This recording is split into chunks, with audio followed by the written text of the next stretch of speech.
Hallo und herzlich willkommen auf dem Sorotec Channel. Heute haben wir ein neues Video für euch und zwar habe ich heute mal den Schraegspanner gefräst. Die Datei werde ich euch übrigens auch hochladen.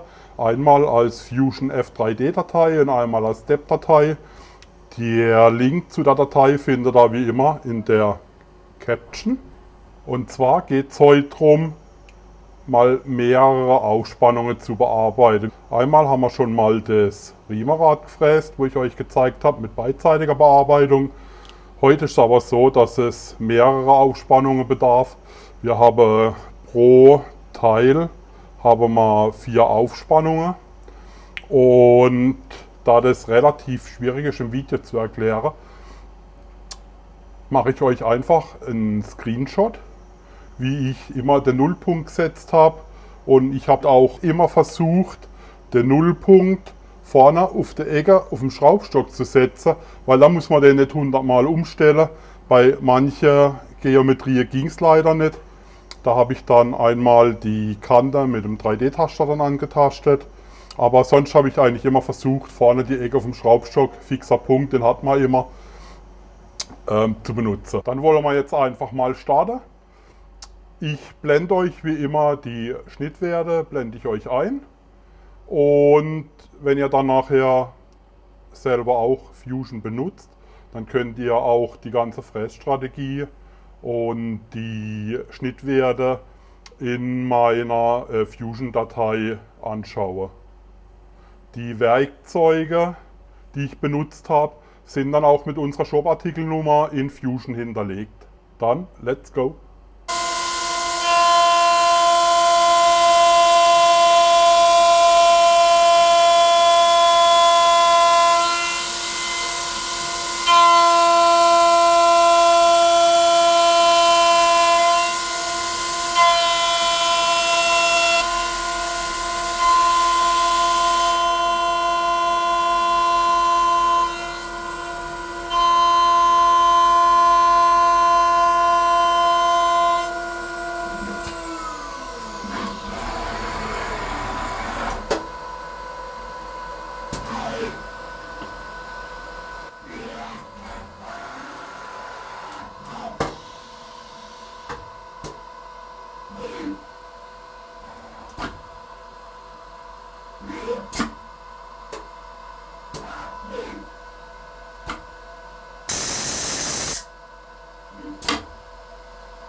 Ich hoffe, das Video war hilfreich für euch.